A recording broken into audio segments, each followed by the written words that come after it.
두 번째 강의인데 그레고리 베이터슨의 마음의 생태학 그런 책이 되겠습니다. 보시다시피 이렇게 책이 워낙 거대할 정도로 이렇게 두꺼워서 저도 더군다나 이 내용을 제가 무슨 잘 아는 영역이 아니기 때문에 저도 고민하면서 읽고 했는데 이걸 2시간 동안에 어떻게 핵심을 말씀드릴 수 있을까 이런 이제 고민이 당연히 됩니다. 근데 이 책이 어떻게 구성되어 있냐면 여러 논문들로 구성되어 있어요. 여러 논문들로 구성되어 있는데 저희들로서 조금 현대를 이해하는 데에 지금 당장의 현대, 그러니까 우리로서의 당대죠. 우리로서의 당대를 이해하는 데에 도움이 될 수 있는 핵심을 찾아가지고 오늘 공부하려고 하는데요. 그게 어디냐면은 저 뒤로 넘어가가지고 제5부입니다. 제5부인데 제5부의 제목이 인식론과 생태학 이렇게 되겠습니다. 인식론과 생태학 이렇게 되어 있는데 가장 간단하게 이야기하면 생물학적 인식론 이렇게 이야기될 수가 있겠습니다. 그렇게 될 수 있겠는데 그런 정도의 아주 기초적인 이야기를 바탕으로 해서 강의 준비한 강의록을 읽도록 하겠습니다. 저도 이 내용이 좀 복잡해서 완전히 소화해가지고 막 이렇게 자유자재로 강의할 수 있으면 참 좋겠는데 그게 잘 안 되기 때문에 읽어가면서 좀 고민해가면서 강의할 수밖에 없겠습니다. 제일 처음에 그레고리 베이터슨이 도대체 어떤 인물인가? 1904년생인데 사르트르가 1905년생입니다. 그러니까 우리가 멜로퐁티가 1908년생이고 우리 철학 쪽에 비교를 하자면 그런 이제 중요한 인물들하고 거의 같은 세대다라고 보시면 되겠습니다. 영국에서 태어나가지고 대학 시절까지는 주로 영국에 생활하다가 2차 세계대전이 이제 일어나가지고 말하자면 미국에서 활동을 하게 됩니다.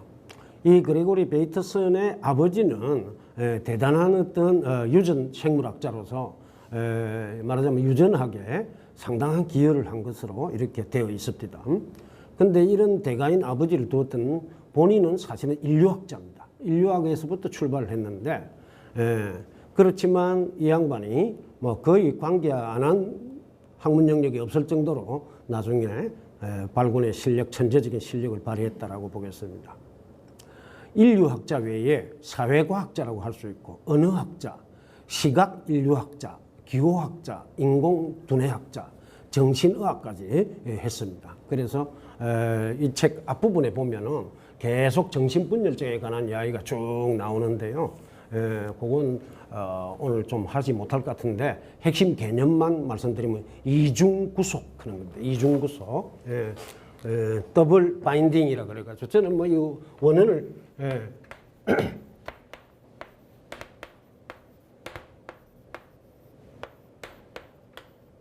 이중구속인데 이 이중구속이라는 개념은 따지자면은 커뮤니케이션 이론의 한 개념으로 제시를 했다고 보시면 되겠습니다. 그래서 정신분열증은 커뮤니케이션에 있어 가지고서 완전히 말하자면은 딜레마적인 그런 어떤 상황에 탁 빠져버렸다는 겁니다. 그래서 다른 사람들과 커뮤니케이션이 제대로 안 되는 거 이런 어떤 것을 이야기하고 있습니다. 그래서 일단 이중구속 그것만 말씀드립니다.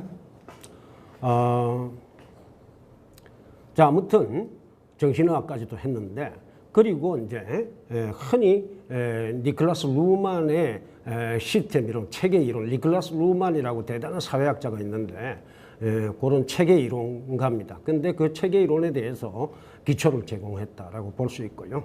인공두뇌학을 행동에 관련된 사회과학으로 확장시켰다고 하고 죽기 전 10년 전부터는 인식론에 대한 메타과학을 발전시켜 가지고 오늘 뭐 근데 사실은 오늘 보려고 하는 거는 대체로 67년도, 68년도, 1967년, 68년 이때 발표된 논문입니다.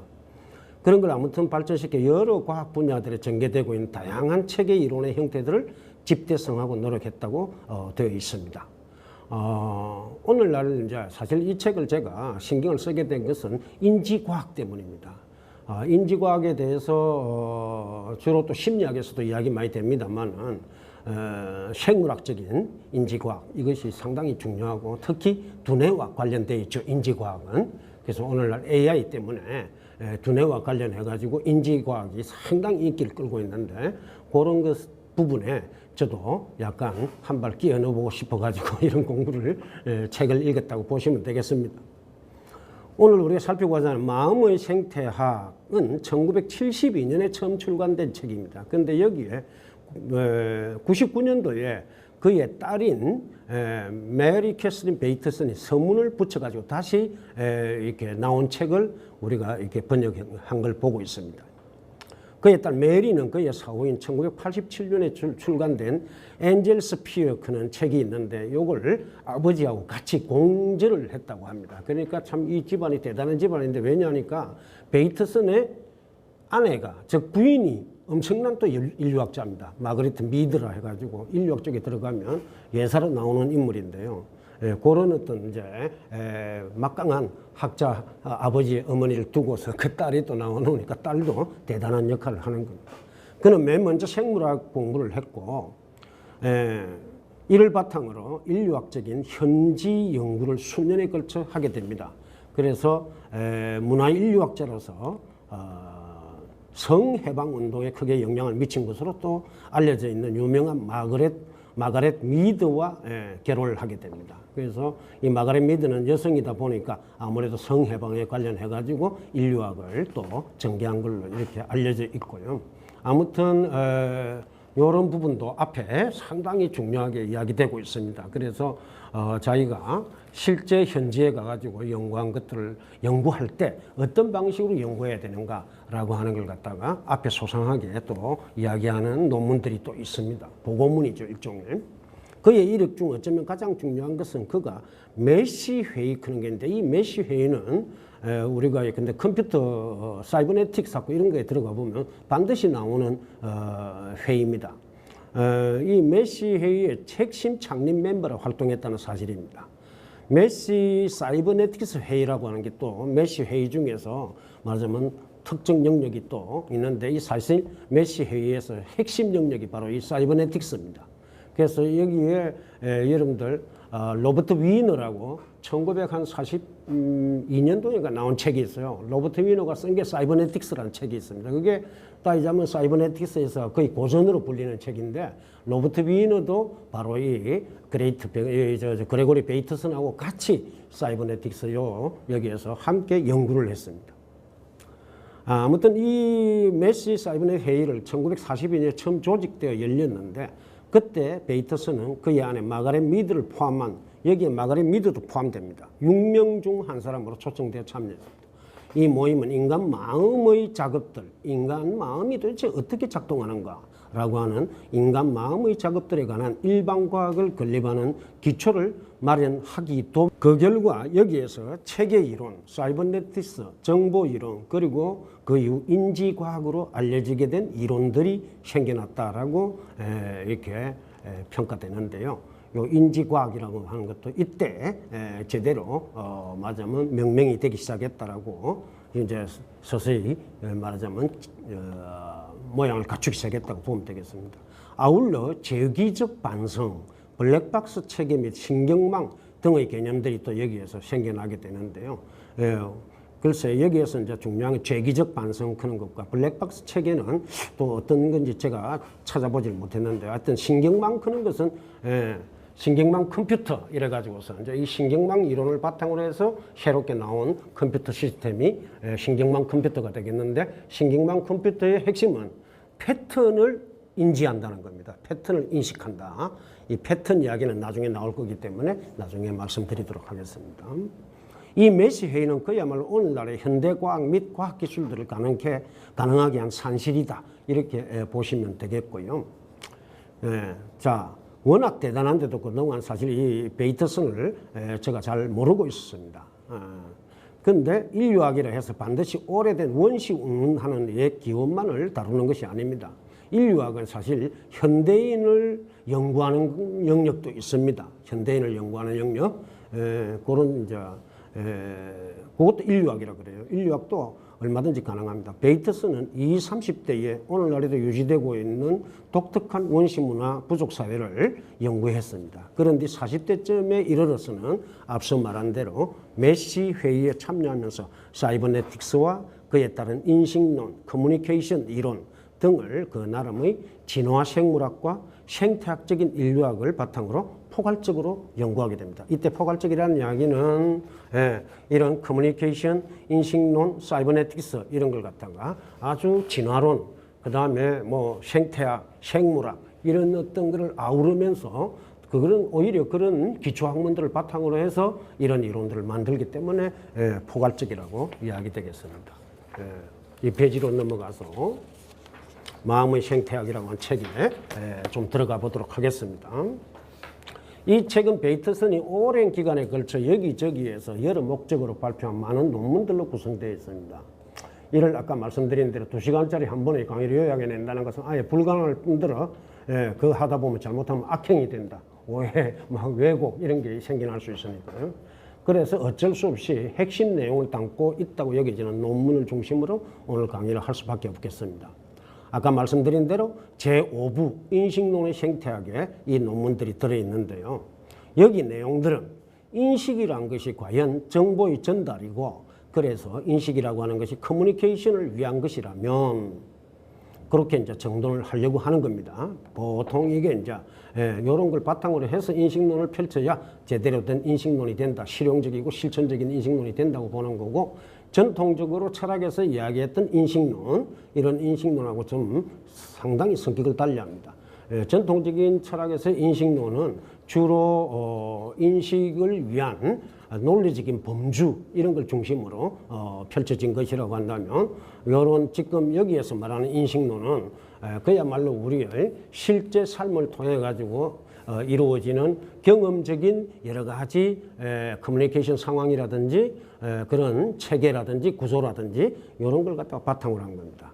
그렇다면 그때 정보란 무엇이며 흔히 말하는 정보에 담긴 의미란 무엇이며 그것들이 어떻게 성립되며 또 그것들이 온갖 다양한 영역에서 다양한 체계로 정돈될 수 있는 현상들에서 어떻게 달리 나타나는가라고 하는 등의 물음들에 대한 베이터슨의 나름의 입장 그리고 거기에 따른 답변 이런 것들이 이런 논문들에 들어 있습니다. 이 내용들이 단순할 리가 만무하겠습니다. 딱 먼저 물음들만 봐도 이게 만만찮게 복잡하구나 그런 걸 아마 여러분들이 벌써 감지를 하고 오늘 강의 골치 아프겠구나 이런 생각을 하실 수도 있겠습니다. 다만 그 핵심은 그래서 그 설명과 주장의 논리들을 세세하게 다룬다는 것 또한 어렵기 짝이 없겠습니다. 다만 그 핵심은 위 문제들을 사이버네틱스적인 관점에서 다룬다. 이것이 핵심입니다. 그러니까 오늘 우리는 이 강의를 통해 사이버네틱스가 도대체 뭔가라고 하는 것을 대략 우리는 사이버네틱스 이러면 뭐 그냥 인공지능 또는 뭐 이렇게 로봇 이런 거에 주로 그래서 제어 개척 공학과 사고 하는 것이 사이버네틱스를 주로 다루는 거 아니냐 이렇게 생각하고 계시는데 아까 말씀드린 대로 생물학 이런 거 진화 이런 거까지 다 끌고 들어오기 때문에 만만찮은 이야기가 되겠습니다. 그러니까 우리로서는 그가 말하는 사이버네틱스의 관점이라는 것이 과연 무엇인가부터 이해해야 하겠습니다. 이에 관한 왜냐하니까 사이버네틱스적인 관점을 바탕으로 해서 커뮤니케이션, 정보, 뭐 의미, 그 다음에 뭐 또는 생태학적인 것, 생물학, 진화 생물학적인 것 이런 걸 연구하기 때문에 그런 걸 설명하고 있기 때문에 그렇습니다. 이에 관한 베이터슨의 설명이 집중되어 있는 것은 1967년에 발표된 사이버네틱스적 설명이라는 아예 제목 자체가 그런 논문이 있는데 이걸 좀 나름대로 세세하게 살펴보도록 하겠습니다. 우선 그가 말하는 사이버네틱스 설명이 무엇인가를 한번 보고자 합니다. 저도 잘 모르기 때문에 나름대로 조금 알기 쉬운 방향으로 정도를 한다고 했습니다만은 이때 1, 2, 3, 4 해놓은 거예요. 그 내용들의 어떤 부분들은 거의 그대로 베이터슨이 한 말을 그대로 가져온 겁니다. 자, 이는 계속해서 사이버네틱스 설명에 관련해 가지고 패턴, 중복, 정보, 형태, 의미, 이런 개념들을 갖다가 이 사이버네틱스 설명에 의거해서 정의를 나름대로 베이터슨이 하는 겁니다. 그런데 이런 베이터슨의 정의가 이후 많은 학자들에 의해서 받아들여지고 활용됐다라고 하는 것은 참고로 말씀드립니다. 첫 번째, 사이버네틱스 설명은 언제나 부정적이다 그래요. 이 말도 참 어려운 대목인데요. 그거 내용이 뭐냐니까 왜 가능한 다른 많은 경우들이 일어나지 않았는가. 오늘 우리가 지금 여기에 강의를 하고 강의를 듣는데 왜 하필이면 딴 데 가서 놀지 않고 또는 일하지 않고 여기에 오게 됐는가 하는 겁니다. 가만히 생각해 보면 모든 사건들이 지금 여기에서 발생하고 있어요. 그런데 가만히 생각해 보면 얼마든지 다른 사건들이 일어날 수도 있었는데 하필이면 이런 사건들이 일어나고 있는 겁니다. 전 우주에서 온갖 사건들이 지금 벌어지고 있을 것인데 그 모든 사건들은 어떻게 되겠습니까? 그거하고 같은 맥락 속에서 봅시다. 각각의 것의 맥락이 다 다를 건데 그 맥락에서 보자면은 다른 사건들도 얼마든지 일어날 수 있었는데 하필이면 그 사건들은 배제되고 지금 말하자면 이 사건들이 일어나가지고 지금 시간이 진행되고 있다. 이렇게 생각할 수 있지 않겠습니까? 얼마든지 논리적으로 생각할 수도 있고 실질적으로도 그렇게 되겠습니다.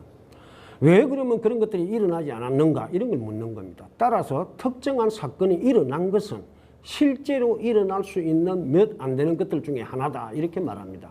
그러니까 뭐냐니까 일어날 수 없는 것들이 이제 일어날 수도 있었지만 일어날 수 없는 것들이 많이 있고 그 중에 일어날 수 있는 가능성이 현실화될 수 있는 가능성이 있는 것은 얼마 안 되는데 그 중에 하나가 지금 일어나고 있는 사건이라는 겁니다. 두 번째, 사이버네틱스 표현을 빌리면 사건의 발생은 엄청나게 중요한 대목인데요. 베이터슨에게서 제한의 대상으로 취급된다라고 말합니다. 제한. 이 제한이 뭘까 합니다. 예를 들어서 조각 그림 맞추기라는 퍼즐 같은 게 있잖아요. 애들이 많이 하는 거. 조각 그림 맞추기의 경우 이웃하는 여러 조각들과 모양이 맞아야 한다는 제한이 있다는 겁니다. 이게 따지자면 규칙 같은 건데 제한들이 모이면 규칙이 되겠습니다만은 그 맞아야 한다는 제한이 있고 놀이판의 경계와 맞아 들어가야 한다는 제한도 있고 색깔 패턴과 맞아야 한다는 제한 이런 것들이 있습니다. 그런 제한들의 말하자면 제한의 조건을 지키지 못하는 것들은 어떻게 되겠어요? 배제된다 이겁니다. 최대한 배제된다. 그래서 맞아 들어가야 한다는 제한인데 이런 걸 보면 그래서 퍼즐을 풀려고 노력하는 사람의 관점에서 이 모든 제한들은 뭡니까? 선택을 도와주겠죠. 자기가 어떤 모양을 이 자리에 선택해야 되는가라고 하는 걸 도와줄 겁니다. 그러니까 이것이 정보의 근원이라는 겁니다. 여기서 정보라는 말을 이제 하게 됩니다. 정보는 뭐냐니까 우리가 어떤 행동을 할 때 그 행동을 일어나는 사건들 이런 것들이 일어날 수 그런 방식으로 일어나는데 도움을 주는 하나의 제안들이다라고 모든 그런 여러 가지 제안들이 바로 정보의 근원이다 이렇게 말합니다. 근데 이게 지금 얘는 퍼즐 맞추기로 갖고 그림 조각 맞추기로 했습니다만은 아까 말씀드린 대로 모든 현상들에 나타나는 사건들도 다 이런 식으로 해석될 수 있다라고 하는 겁니다. 다만 그 구조에 따라서 엄청나게 복잡한 것들이 많겠죠. 정보는 어쨌든 이런 데서 설명합니다. 이러한 제한들의 분석에 의한 설명을 부정적인 설명이라고 말합니다. 왜냐하니까 제한한다는 것은 어떤 걸 배제하고 그 다음에 어떤 것을 갖다가 예컨대 선택해서 나아가도록 하는 게 있지만 중요한 것은 이 제한들을 분석한다는 겁니다. 그래서 부정적인 설명이라고 합니다. 이러한 사이버네틱스의 관점은 다양한 영역에 당연히 적용될 겁니다. 그러니까 일단은 사이버네틱스적인 관점이다 이러면 제한, 부정, 그 다음에 그거에 따른 선택 이런 걸 갖다가 생각을 하고 그것이 그 제한들의 목록 이런 것들이 정보가 된다라고 하는 것을 일단 생각할 수 있겠습니다. 이런 부정적인 형태의 설명은 귀류법, 압닥선이라고 하는 이 논리에게 원래 퍼스라고 하는 인물이 만든 건데요. 퍼스, 무슨 퍼스지? 찰스 퍼스인 건데 CS 보통 퍼스라고 하는데 대단한 논리학자인데 좀 잘못됐나? 이렇게 되는 거. 펄스. 이 펄스가 기가 막히게 개발한 건데요. 자, 이 기류법이라고 하고 규칙법이라고 번역하기도 하고 합니다. 기류법에 의한 논리적 증명, 즉 이건 뭐냐면요. 어떤 주장이 참인 것을 그 자체로 증명하지 않더라도 그 주장을 모순이라고 거짓이라고 해보자 이래 됩니다. 어떤 주장이 참인지 아닌지 그 자체로 증명을 안 하고 그것이 거짓이라고 해보자 라고 하니까 거짓으로 하니까 모순이 발생해 버리는 거예요. 그러면은 앞에 그 주장이 말하자면 참이다 라고 하는 것이 기류법입니다. 그러니까 사이버네틱스적인 것은 뭐냐니까 지금 나타난 사건, 긍정적인 사건 자체를 설명하려고 하는 것이 아니라 그거에 의해서 배제된 것들을 생각한다는 것은 지금 그것을 거짓이라 해보자 이렇게 되면은 이제 이것이 제한의 대상에 있다고 해보자 이런 식이죠.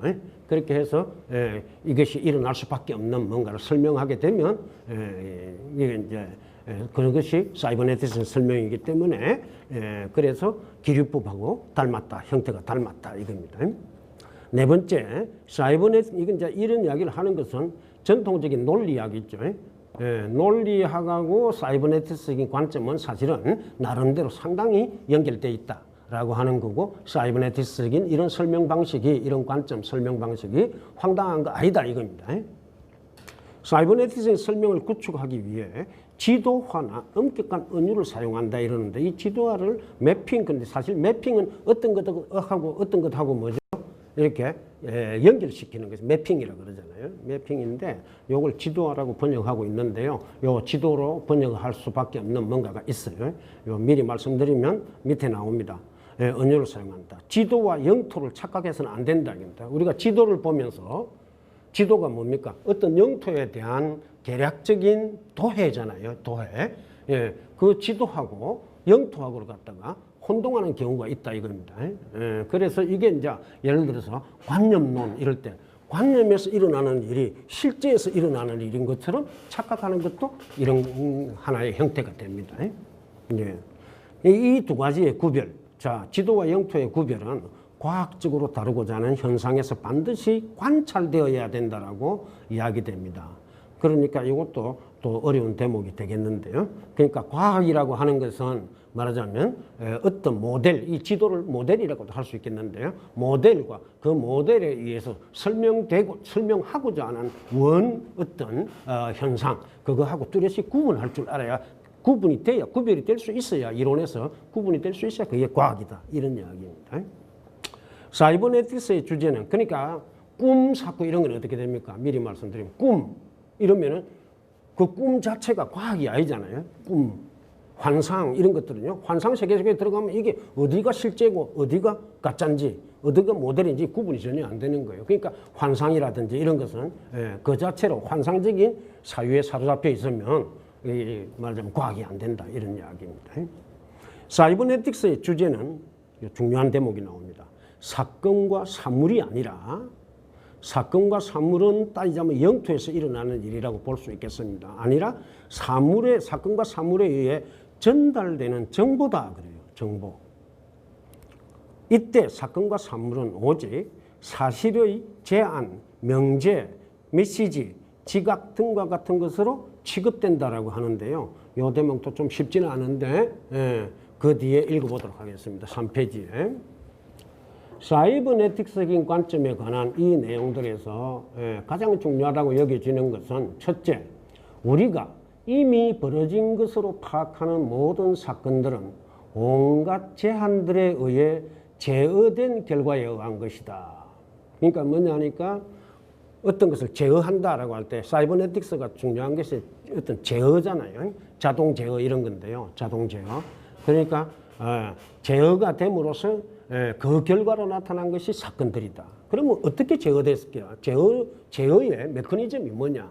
이런 거고요. 둘째, 이때 그 제한들을 정보로 여긴다는 겁니다. 제한들을 정보로 여긴다. 그래서 우리가 어떻게 제한됐는가를 알면은 이 사건들을 갖다가 거꾸로 설명할 수 있는 겁니다. 사건 자체를 설명할 수가, 사건 자체에 입각해서 설명하는 것이 아니라 그 사건들이 그렇게 일어나 버렸는데 현실적으로 일어났는데 그것이 일어날 수 있는 어떤 가능성 뭐냐니까 어떤 제한을 하는 규칙 이런 것들을 갖다가 연구하게 되면은 그 사건에 대해서 우리가 이해를 하게 되는 거고 그때 이해한다, 인식한다라고 하는 것은 정보를 파악하는 건데 그 정보는 바로 제한에서 온다 이겁니다. 제한에서 온다. 그리고 셋째, 사이버네틱 주제가 되는 것은 사물이나 사건이 아니라 그 사물과 사건을 현실적으로 가능케 하는 제한들, 즉 정보다 이겁니다. 그러니까 그래서 기류법적인 뭐가 있다라고 하는 건데요. 자, 중요한 것은 한번 봅시다. 이러한 제 이제 생각에서 해설을 하는 겁니다. 사이버네틱적인 관점은 흔히 말하는 실체론적인 관점과 전혀 이질적입니다.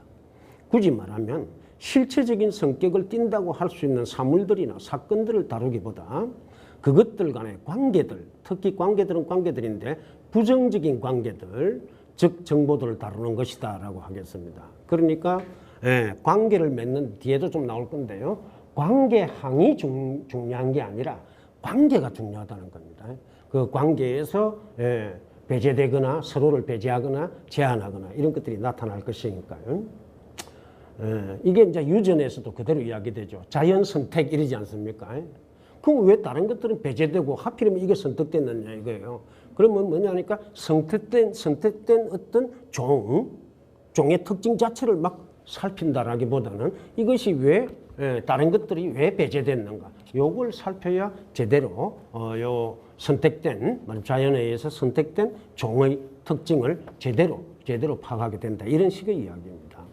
그러니까 사이버네틱스적인 관점에는 정보 이론적인 관점이 깔려 있다. 이 정보 이론에 관해서는 셰넌이라고 하는 인물이 아주 말하자면 현대의 고전적인 인물인데 셰넌도 그 아까 메시 회의에 같이 아마 활동을 했을 겁니다.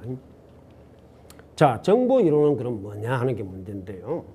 정보 이론적이라는 것은 매사를 커뮤니케이션으로 본다는 것을 뜻합니다. 이때 매사라고 하는 것은 생물학적인 현상, 심리학적인 현상, 또는 사회적인 현상 이런 거 다 포함하는 겁니다. 그걸 커뮤니케이션으로 본다. 따라서 베이터스는 커뮤니케이션 이론을 구축하는 데 힘을 기울입니다. 이에 관한 그의 은명들을 또 좀 모아봤습니다. 맥락들 내의 맥락들이라는 계층구조, 이 계층구조가 엄청나게 중요한 개념인데요. 맥락이라는 것고요. 맥락들 내의 맥락들이라는 계층구조는 현상의 커뮤니케이션, 현상에서 일어나는 커뮤니케이션 측면에서 아주 보편적이다. 그러니까 계층구조는 보편적이다 이렇게 보시면 되겠습니다. 자, 예를 들어 보면 알 수 있습니다. 예를 들면 우리가 언어적인 어떤 현상에서 음소 여러분들 아시죠? 어떤 제가 지금 발음을 하고 있잖아요. 그러면 발음하는 낱말이 있을 때 이렇게 나누어 보면은 이렇게 되고 발도 조금 길게 발음하면 이렇게 음소 이제 그 말하자면 소로 나눌 수가 있는데 그 음소 그럴 때 뽀님 그러는데 님 그런 게 소자 같은 게 되겠는데요. 그런 걸 나눌 수 있습니다. 그래서 음소에 대해 음소하고 형태소 이런 게 있죠. 음소가 결합돼가지고 형태소가 된다. 그 다음 단계에서 이렇게 되고 형태소를 바탕으로 해서 낱말이 만들어진다. 이런 식으로 옛날에 우리가 언어학 개론사고 할 때 다 나오는 이야기입니다. 음소는 단어 내에서 다른 음소들과의 결합관계를 통해서만 그 음소로서 실제한다. 자, 다른 음소의 결합관계, 이게 맥락을 말하자면 형성합니다. 어떤 맥락 내에서 음소라고 하는 것이 음소로서 성립된다 이겁니다. 그러니까 단어는 음소에 대해서 맥락이 된다 이겁니다. 단어가 좀 더 큰 거잖아요. 그래서 맥락이 된다는 이야기는 후설 현상으로 따지면 지평 비슷한 지평. 모든 대상은 지평 내에 있고 그 지평에 의해서 그 대상이 암암리의 의미가 규정되고 이런 겁니다. 그러니까 맥락에 따라서 그 맥락에 속해 있는 것은 의미를 받아가지고 그것으로서 성립한다 이런 겁니다. 그러면 보면 또 단어는 제가 단어를 지금 강의하면서 단어를 많이 쓰고 있잖아요. 그러면 지금 말하는 거 이것이 이제 발화 그러잖아요. 이게 이제 스피치 사고 하는 게 이제 되겠는데 말을 합니다. 이 말을 쭉 해나가는 거에 단어가 포함되어 있잖아요. 그러니까 단어가 어떤 의미를 갖는다고 한다면 그 단어로서 전체 발언이라고 하는 이게 이제 발화라고 하는 맥락 속에서 그것이 또 단어가 성립한다 이런 겁니다. 그죠? 단어는 발화라고 하는 더 큰 맥락에서만 의미를 가지면서 그 단어를 실제한다. 발언 역시 또 더 상위를 이루는 체계 내에서 일어나는 관계 속에서만 의미를 갖는다. 제가 왜 지금 이렇게 말을 하고 있죠? 강의를 한다, 강의를 듣는다. 이 일은 또 더 큰 맥락 속에서 제가 지금 말을 하고 있습니다. 그럼 또 이 강의는 또 뭘까요? 왜 어떤 더 큰 또 맥락에서 또 이루어진다. 그러니까 맥락에 대한 맥락. 맥락도 어떤 맥락 속에서 성립하고 그 맥락도 또 더 큰 맥락 속에서 성립하고 이럽니다. 그러면 맥락에 대한 맥락을 메타 맥락이라고 이야기를 합니다. 메타 콘텍스트라고 이야기하죠. 이제 이렇게 되는데 그래서 맥락의 맥락 뭐 등등 쭉 나가는데 이게 계층 구조를 형성한다는 겁니다. 계층이 팍팍 달라진다는 겁니다. 차원이 달라진다 이렇게 보시면 되겠습니다. 그런 구조가 없이는 커뮤니케이션이 불가능하다. 그래서 베이트스는 맥락이 없으면 커뮤니케이션도 없다 이럽니다. 자, 그 맥락이라고 하는 것이 근데 이제 뒤에도 나올 건데 연극 같은 걸 생각하십니다. 만약에 어떤 인간이 관객이 연극을 보는데 연극은 실제 사람이 막 나와서 하니까 갑자기 착각을 일으킬 수 있어요. 진짜 막 사람을 죽이는 거 아이가 해가지고 막 올라가가지고 무대에 올라가가지고 막 그 사람을 죽이고자 하는 칼을 들고 있는 놈을 공격을 막 한다든지 이렇게 되면 뭡니까? 맥락을 말하자면 놓친 겁니다. 연극이라고 하는 맥락, 그 속에서 일어나는 행동이고 사건인데 그 맥락을 모르니까 어떻게 됩니까? 진짜 실제 세계에서 일어나는 거 해가지고 막 올라가서 그런단 말이죠. 그렇게 되면 커뮤니케이션이 엉망이 돼버리는 겁니다.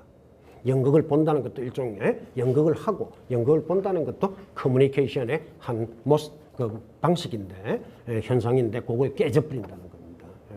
그래서 대체로 우리가 커뮤니케이션이 잘 안 된다. 그 인간하고 말이 잘 안 통한다. 이거는 서로 맥락이 제대로 인지가 되는 상태에서 말을 해야 되는데 맥락을 놓쳐버리니까 말이 안 된다. 이제 이런 식의 이야기가 됩니다. 사이버네티क्스 설명의 부정적 특징에 따라 정보는 부정적 의미로 정량화된다. 참 이런 말이 어렵습니다. 정보는 부정적 의미로 정량화된다. 양적으로 규정이 된다는 건데요. 예를 들어 영어로 된 메시지 텍스트 내에서 정해진 위치에 있는 철자 K가 있다 해보자. 이러면 그 K는 영어 철자 전체가 26개인데 26개의 한정된 영어 철자의 세트 중에서 다른 것들을 배제, 즉 제한한 데서 성립한다. 하필이면 그 자리에 K를 썼다는 것은 나머지 알파벳 있잖아요. 다 배제한 거잖아요.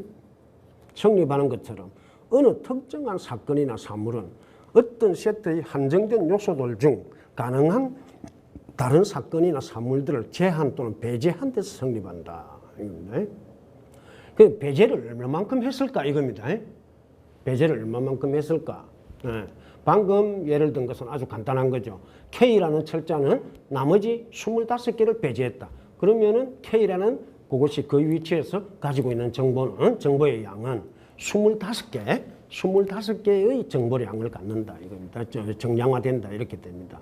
그러면은 이걸 갖다가 우리가 흔히 말하는 사건들에 적용을 하게 되면은 어떤 세트, 말하자면 어떤 맥락 속에서 사건이 일어날 거 아니에요. 방금 맥락 이야기했습니다. 그러면 그 맥락 내에서 일어날 수 있는 다양한 사건들이 있을 것인데 그 사건들이 과연 뭐 글쎄 그렇게 말할 수 있을지 모르겠습니다만 도대체 몇 개냐 이겁니다.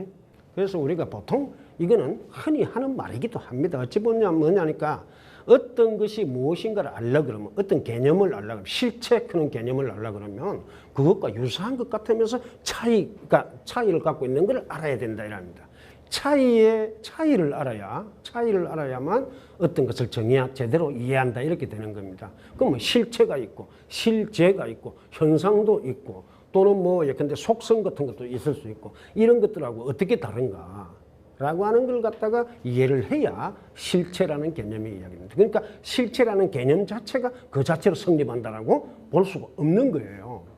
없고 다른 것들과의 차이를 갖고 있다. 그때 그 차이라고 하는 게 철학에서 많이 이야기되는 건데 베이터슨도 차이를 이야기합니다. 하는데 그것은 지금 이야기한 제한, 배제 이런 거하고 관계가 있고 그래서 우리끼리 이야기하자면 차이들이 얼마만큼 어떤 것이 차이를 얼마만큼 갖느냐 그것이 그 어떤 우리가 알고자 하는 것이 가지고 있는 정보인 겁니다. 그러니까 정보 양이라고 하는 것 어떤 하나의 정보의 어떤 양적 어떤 내용 양적인 크기 이렇게 보겠는데요. 이때 제한이 정보이기 때문에 정보의 양은 제한 가능성의 양에 의해 측정된다 이렇게 하겠습니다. 어떤 맥락 내에서. 그 다음에 설명의 중심이 되는 양 그런다.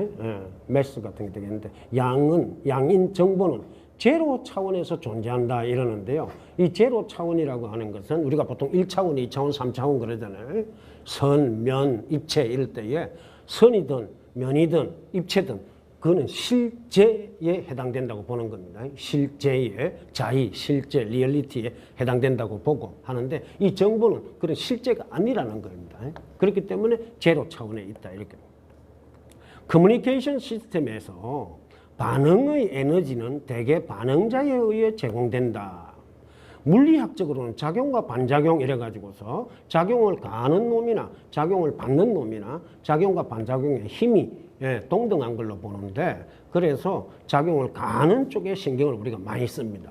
그러나 이 커뮤니케이션 시스템에서는 오히려 작용을 받는 쪽에서 나오는 에너지가 중요하다는 겁니다. 예를 들어서 만약 내가 개를 찬다면 이건 이제 베이트슨이 예를 든 겁니다. 개의 즉각적인 일련의 행동은 내가 찬 행동에 의해서가 아니라 개의 신진대사에 의해 에너지로 된다 이랍니다. 그러니까 뭐냐 하니까 유기체적인 것 주로 커뮤니케이션은 일단 유기체적인 것 사이에 이제 봅니다. 식물들끼리도 커뮤니케이션, 동물들끼리 식물과 동물 간의 관계 또는 어떤 하나의 유기체와 환경과의 커뮤니케이션 이런 것들을 보는 겁니다. 이런 것들을 봤을 적에 그러니까 개를 차면 그 개의 행동을 하는 에너지는 어디서 나오느냐 하니까 개의 신진대사에 의한 에너지에서 나온다. 이렇게 이제 뭐 틀린 말, 뭐 그다지 어려운 말은 아니잖아요. 일반적으로 사이버네틱스 관점을 취하는 사람들이 다루는 시스템이 있는데 그 시스템 내에서 에너지 공급은 요구되는 것에 비해 많다.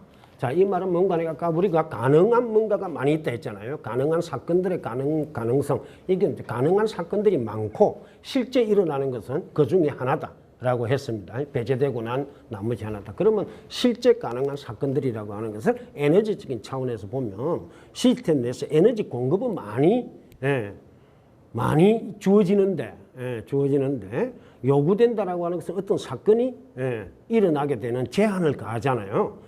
사건이 일어나면 그 제한이라고 하는 것이 요구되는 거죠. 요런 제한을 지켜야 된다라고 하는 거니까요. 그렇게 해서 생기는 요구가 되겠는데 요구되는 것에 비해 에너지 공급이 소진되기 많으며 에너지 공급이 소진되기 훨씬 전에 경제적 한계들이 한정된 숫자의 가용한 대안들에 의해 부과된다라고 하는데 참 말이 어렵습니다. 뭐냐 하니까 뭐 유기체가 있다라고 할 때에 그 유기체가 자기가 행동할 수 있는 여러 가지 가능성이 있을 겁니다. 개가 예컨대 사람이 개를 찼을 때에 그 개가 행동할 수 있는 여러 가지가 있을 수 있겠는데 그러면은 여러 가지 있다는 것은 개에 의해서 생산되는 신진대에 생산되는 에너지가 그만큼 많다는 거고 실제 행동을 하는 데에 소요되는 그 에너지의 양이 부분적이겠죠. 좀 적겠죠. 이제 그런 이야기입니다. 그런데 얼마만큼 내가 적은 에너지를 가지고 행동을 할 것인가 요걸 갖다가 미리 파악을 한다는 겁니다. 이게 이제 말하자면 경제학적인 방식으로 우리가 행동을 한다 이런 이야기입니다. 그래서 확률의 경제학이 존재한다. 뭐냐면은 이때 확률의 경제학이라고 하는 게 글쎄요. 저도 정확하게 이 설명이 베이트슨에 안 돼가 있는데 우리가 추정해 보면 이런 겁니다. 내가 10만큼의 10이 주어졌다 칩시다. 10이 가용할 수 있는 에너지의 양이라고 칩시다. 그런데 그 중에 내가 어떤 행동을 지금 강의를 하는데 얼마만큼 에너지를 내가 써야 될 것인가 이겁니다. 그런데 저는 한 이만큼의 에너지만 쓰면 강의가 충분히 원활하게 진행될 것이라고 생각했는데 막상 이만큼 에너지를 쓰니까 뭐 강의 듣는 분들이 자꾸 주무시는 거 비슷해요. 졸아 샀고 이래서 하면 어떻게 됩니까? 아, 이거 안 되겠다 해가지고 좀 올리는 겁니다. 한 3점 올린다든지 2.5로 올린다든지 올리갖고 막 힘을 더 내가지고 감 지르다시피 막 하고 막 제주치를 많이 쓰고 이러니까 드디어 뭔가 좀 굴러가는 것 같다 이럴 수 있잖아요. 그러면은 미리 어떻게 됩니까? 예측을 해가지고 어느 정도쯤 되면 될까 해가지고 그런 그것이 이제 들어맞을 확률이 있을 거 아니에요. 그래서 확률의 경제학이 존재한다 이런 식으로 이야기하는 것 같습니다. 정보를 주고받는 커뮤니케이션에서 맥락의 계층 구조를 중시한다는 것은 뭘까요? 곧 관계들의 계층 구조, 관계에 대한 관계도 있잖아요. 그죠? 지금 우리가 강의한다는 것도 관계를 맺고 있는 겁니다.